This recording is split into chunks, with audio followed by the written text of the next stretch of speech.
미국 10년물 국채 입찰 결과 살펴보도록 하겠습니다.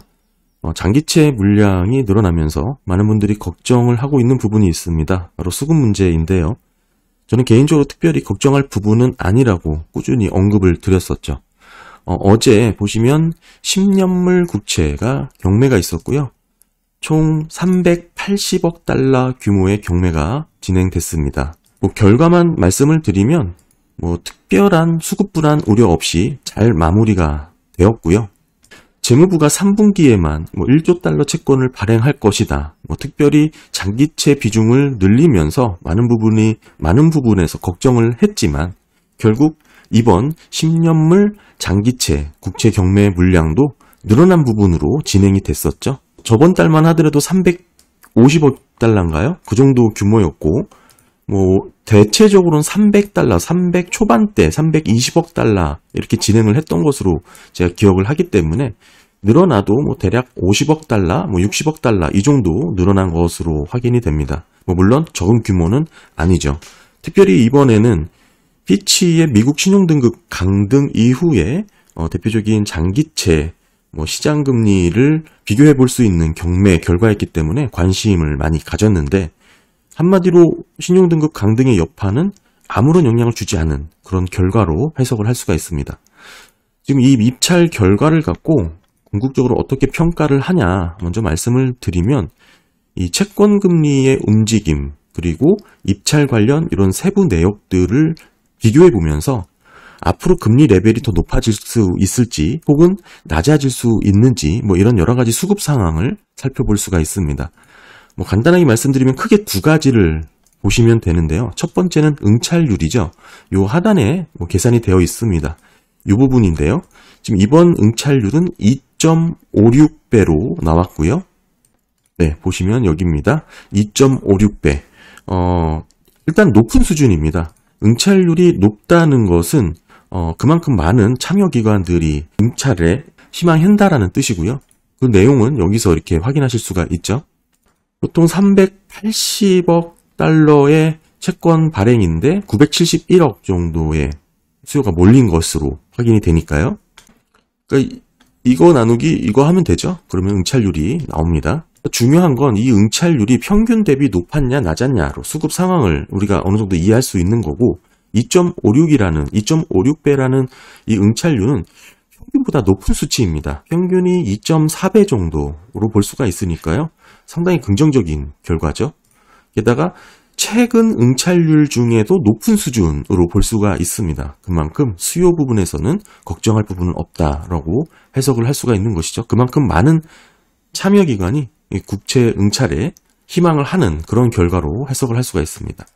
그리고 또 하나는 최종 결정 금리를 살펴봐야 되는데 이게 3.999%로 결정이 된 것이죠.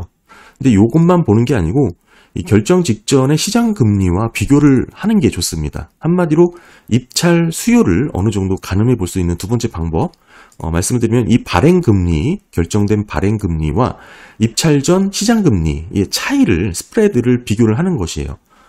지금 보시면 미국 국채 금리가 결정되는 방법은 예전에도 제가 꾸준히 말씀을 드렸지만 이 낮은 금리부터 시작을 해서 최종 물량이 채워질 때의 높은 금리로 모든 금리가 결정이 되는 방식이에요. 그러니까 입찰을 써낼 때 낮은 금리부터 채우고 한도를 다 채우는 마지막 가장 높은 금리로 모든 금리가 결정이 되는 방식입니다. 그래서 시장 참여자들이 시장 금리로 결정된 부분과 이 응찰, 이 발행 금리를 비교를 해보면 이 향후 방향성을 금리 레벨에 대한 방향성을 어느 정도 엿볼 수가 있는 거고요. 일반적으로 시장 금리보다 이 발행 금리가 낮은 수준에서 결정된다면 앞으로 금리 레벨이 더 낮아질 것이다. 이렇게 해석하는 것이죠.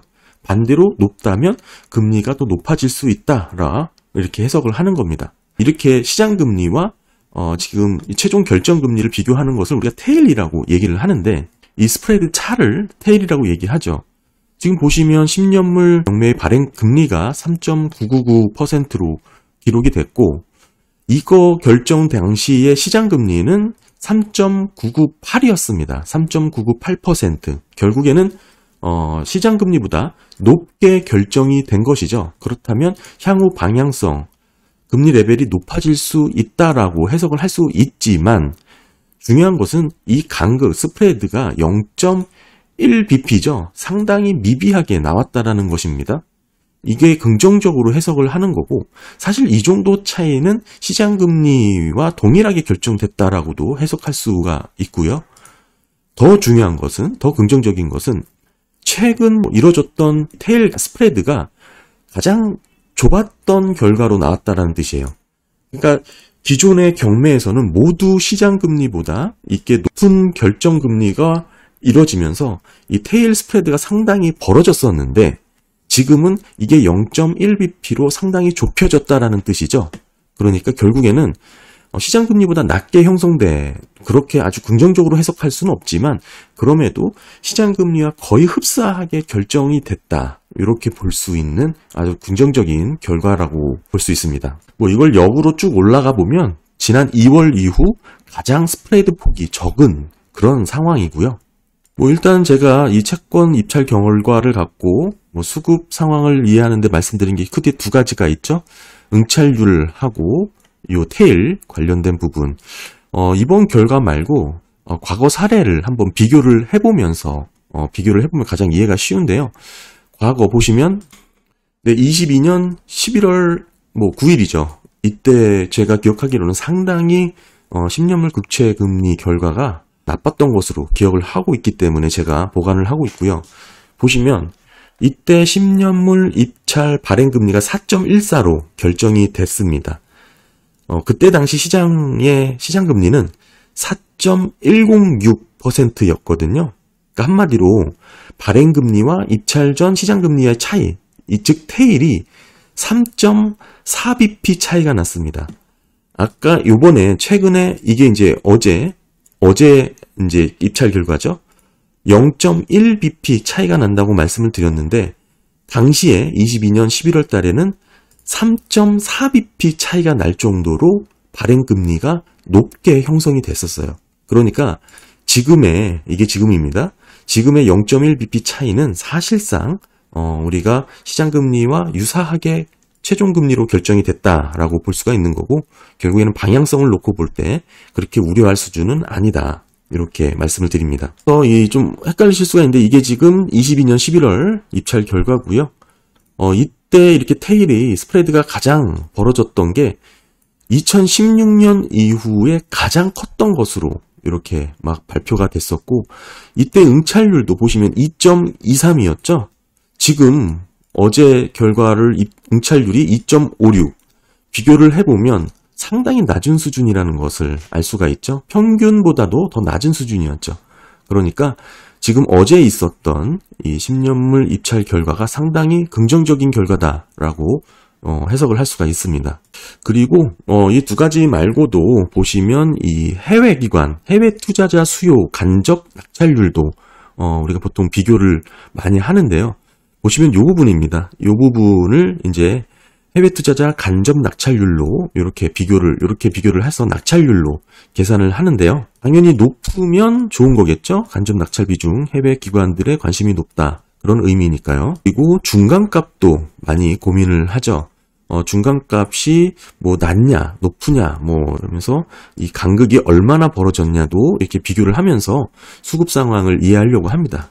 이제 총 4가지 정도로 입찰 결과를 볼 수 있지만 앞에 말씀드린 이 두 가지 응찰률하고 또는 이 테일 관련된 부분만 잘 살펴보시면 사실 채권 발행 수급을 이해하는 데는 큰 무리가 없다라고 보여지고요. 지금 어제 있었던 10년물 입찰 결과를 정리를 해보면 저는 개인적으로 평이했다라고 보고 있습니다. 사실 평이한 수준에서는 조금 더 긍정적인 결과다라고 보고 있고요. 하지만 채권 발행량이 좀 늘어났었죠. 380억 달러로 늘어난 상황이라고 감안해서 놓고 본다면 상당히 긍정적으로 성공적인 결과다라고 말씀을 드릴 수가 있겠죠. 그런데 저는 개인적으로는 채권 시장에서 이렇게 늘어난 물량, 지금 60억 달러 정도가 늘었는데 이것은 그렇게 큰 부담은 아닌 것으로 보고 있습니다. 물론 적지 않은 규모긴 하지만 그렇다고 엄청나게 물량이 늘어난 것도 아니고 한마디로 이 채권 시장에서는 사실 돈이 문제는 아니고, 물론 이런 단기적인 수급에 영향을 주겠죠. 어느 정도 변동, 등락도 있을 수 있겠고, 속도 조절 측면에서도 영향은 주겠지만, 중요한 것은 저는 방향성이라고 보는데, 결국 10년물 금리, 이런 장기 금리의 레벨이 어느 정도 방향성을 갖고 움직이는지가 가장 중요하다고 해석을 하고 있습니다. 지난 영상에서 꾸준히 말씀드렸지만, 지금 금리가 튄 부분은 헤지펀드들이 변동성 장세로 인해서 어느 정도 물 흐린 그런 상황이라고 저는 이해를 하고 있고, 지금 여러모로 경제 지표를 살펴보더라도 구조적인 변화가 일어난 게 아니기 때문에 어느 정도 시간이 지나면 안정을 찾을 것이다라고 보고 있습니다. 그런 결과로 이번 10년물 입찰 결과를 상당히 중요하게 들여다봤는데 꽤 괜찮은 그런 결과를 보여줬고요. 특히 이제 미국의 장기채는 인플레이션만 아니면 딱히 걱정할 부분은 없습니다. 가장 우려스러운 부분, 현재 WTI가 많이 오르고 있는데 이건 조금 더 지켜봐야 될 부분이고요. 지금 장기 물가가, 장기 인플레이션이 오르는 부분, 구조적으로 오르는 부분이 아니라면, 그런 방향성의 문제가 아니라면 현재 언급했던 채권 발행량 증가에 따른 수급 불안, 그거는 그렇게 큰 이슈가 아닌 것으로 이번 입찰 결과를 해석할 수 있다고 생각을 합니다. 네, 감사합니다.